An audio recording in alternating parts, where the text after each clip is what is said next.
Yeah.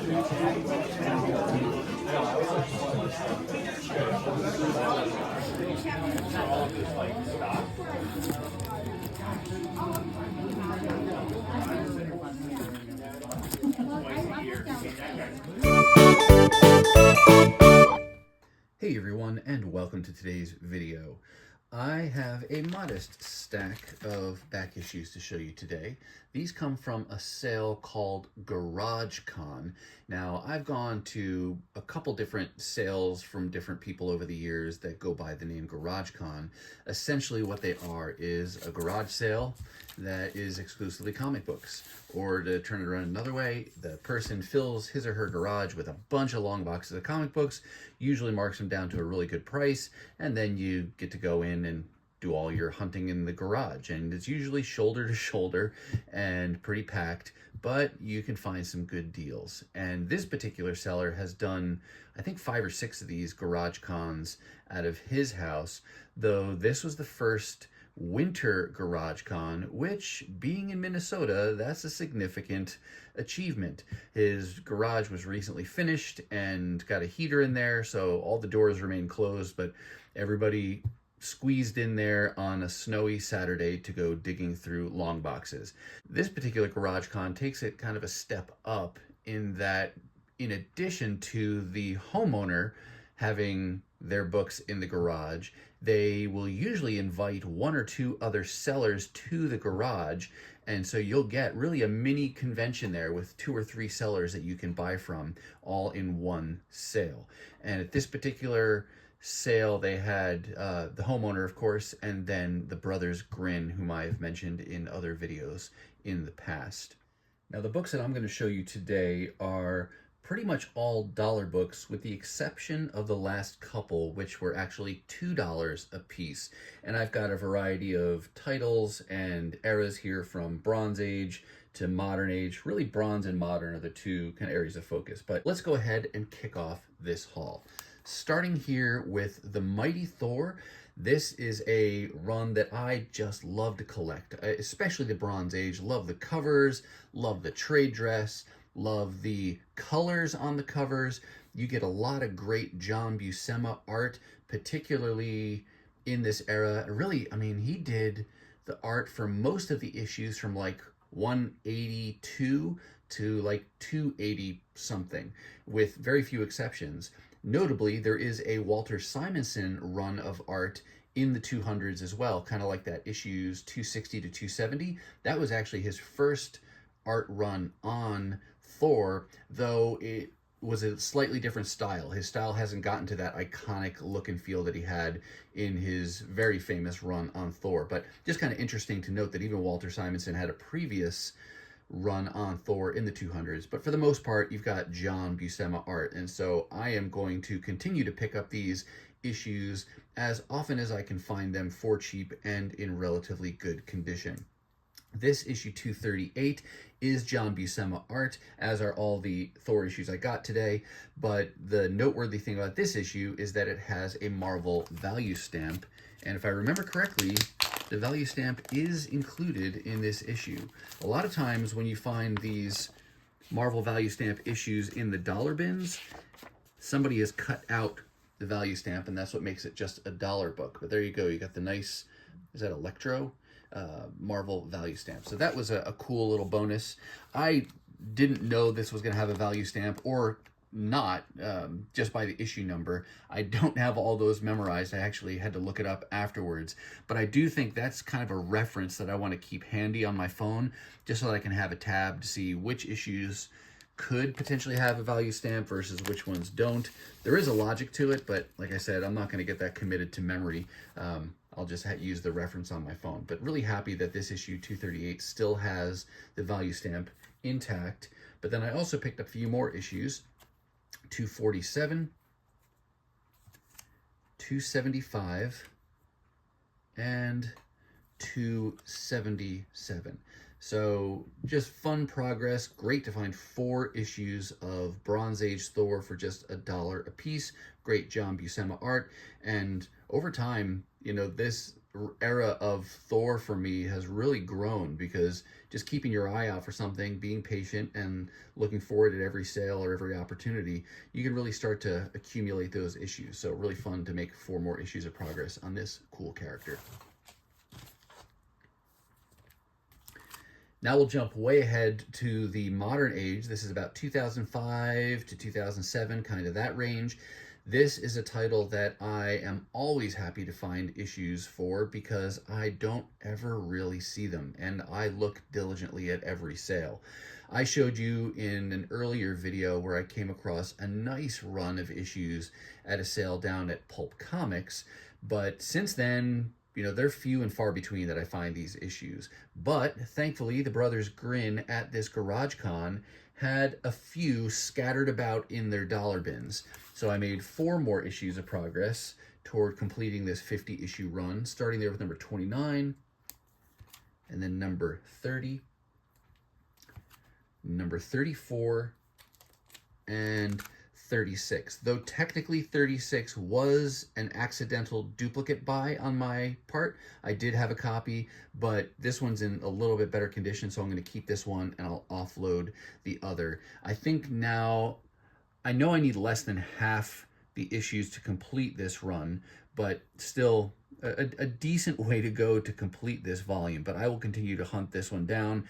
Maybe I can make some more progress here in 2025. For those of you unfamiliar with this series, a couple noteworthy things. This comic book series is based on the TV show that was simply called The Batman, aired on the Kids WB back in 2005.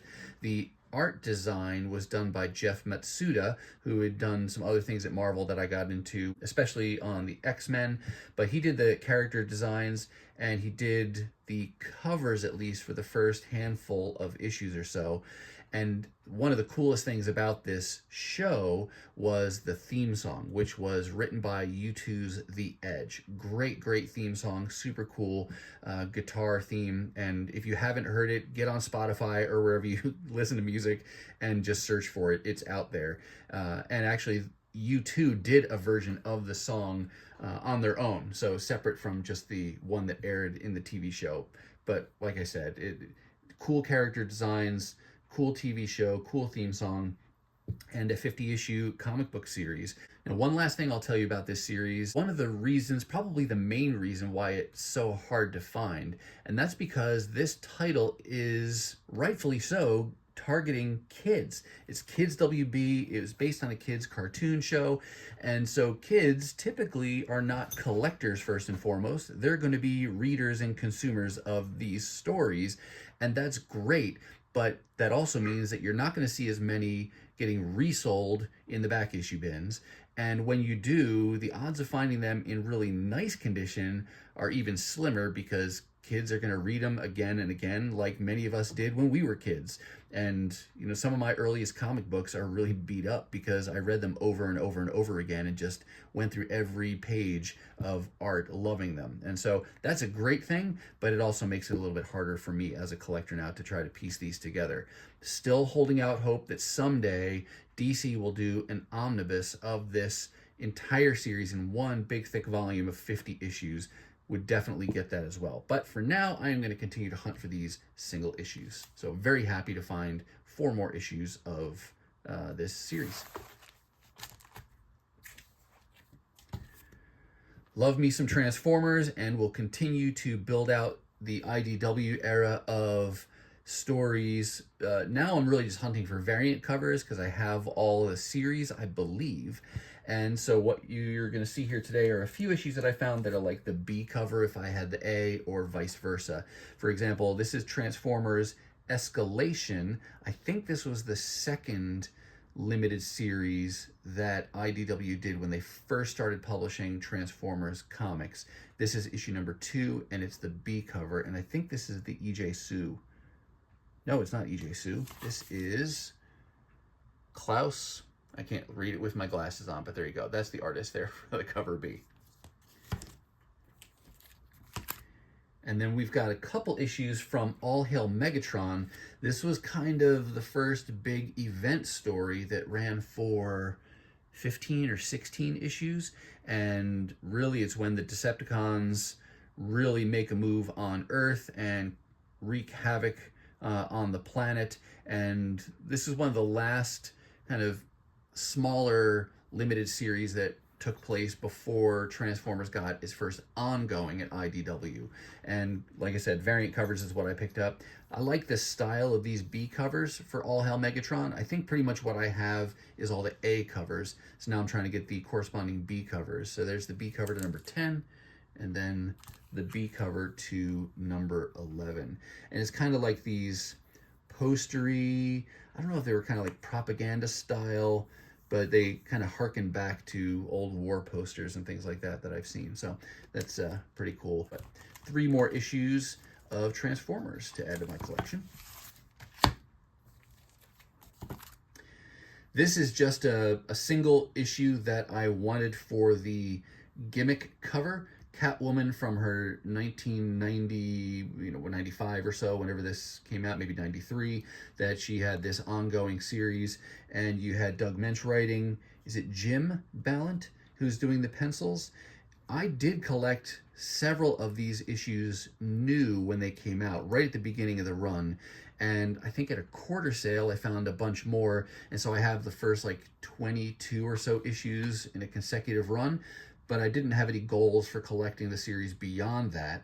I do know they're also now starting to collect this run in the new DC Finest collected editions, kind of like Marvel's Epic collections. So that's another way to potentially get this.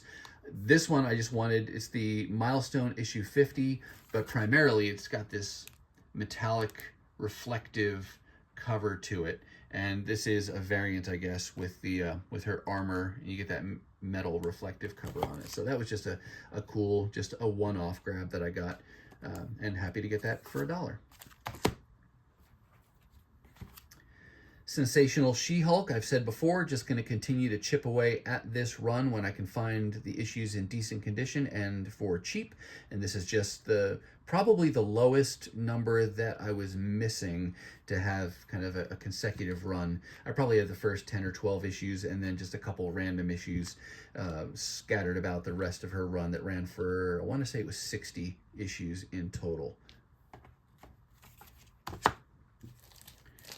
And then the last dollar book is this magazine, actually, Comics Interview Super Special. I got this one because it's a Star Trek themed issue. And I'll open this up and flip through. I don't know a ton about this publication at all, other than it's a comic industry publication. Does this have an issue number on it? $9.95 cover price. I don't know, I'm not seeing it right now, but it's just a black and white magazine. You've got sketches, you've got interviews, little stories maybe too. Is that what some of those are? But just being a Star Trek fan, this was a cool thing to grab. You got some character bios there, Quark from the DS9 series. So it goes up through the 90s series, and that's the era of Star Trek that I and my wife really got hooked on to begin with. The Next Generation, Voyager, DS9, that era. But just a cool Star Trek themed magazine for $1.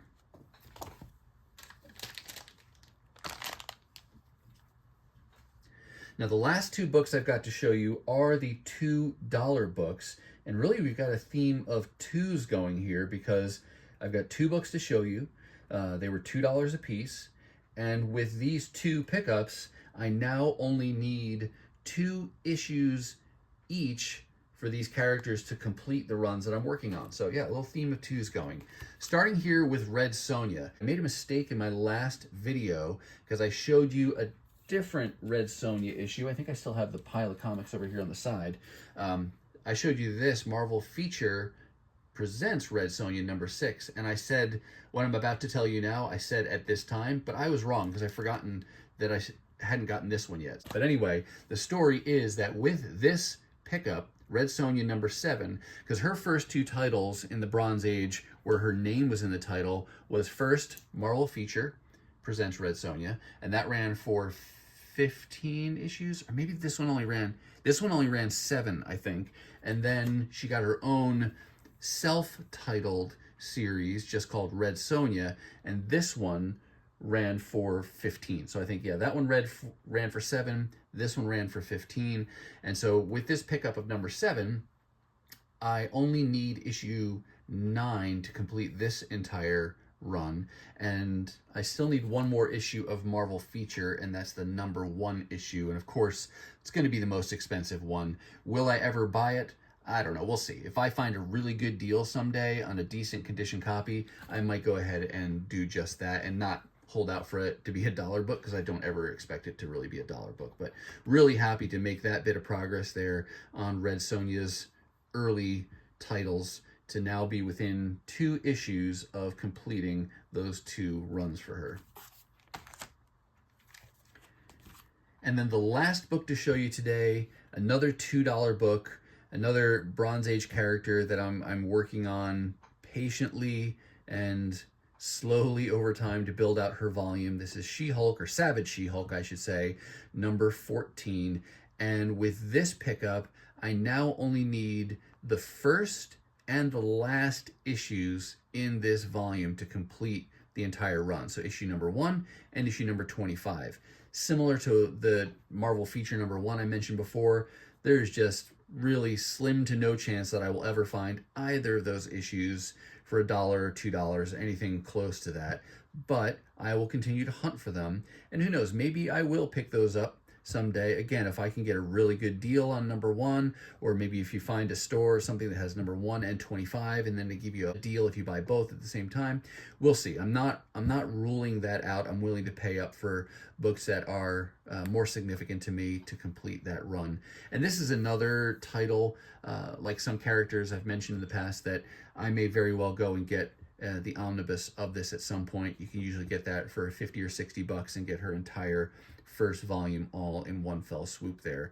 And but yeah, we'll see. It's been really fun hunting down this series over the years, and I don't think I've ever paid more than $2 or $3 for a particular issue, but really happy to get that one. And with that book, that will wrap up my haul from this occurrence of GarageCon. Though, if you're in the area, you should follow or join the Minnesota Comic Exchange Facebook group, because the kind of the coordinator for GarageCon has already announced they're doing another one coming up here in April 2025, and it's going to be a 2-day show, first time ever, both Saturday and Sunday, and it's going to have different sellers on each day. So I'm sure there'll be great deals to have. That should be a really, really good time and well attended, once again in his garage. So stay tuned for, well, don't stay tuned to me for details on that, I won't have those, but join that Minnesota Comic Exchange Facebook group so you can be sure to get notifications on that upcoming event.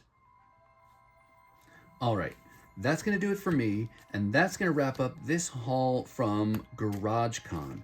I do hope you saw something that you liked, and if you did, go ahead and give the video a thumbs up. And if you want to see more content like this, dollar hauls, 50-cent hauls, really anytime I pick up good books at great prices, then why don't you hit that subscribe and ring the bell for notifications so you'll know the next time I upload a video. Now, if you're not quite ready for the YouTube fun to stop, I have hand-selected a couple of videos here for you to check out. As always, thank you so much for watching, and I'll see you next time.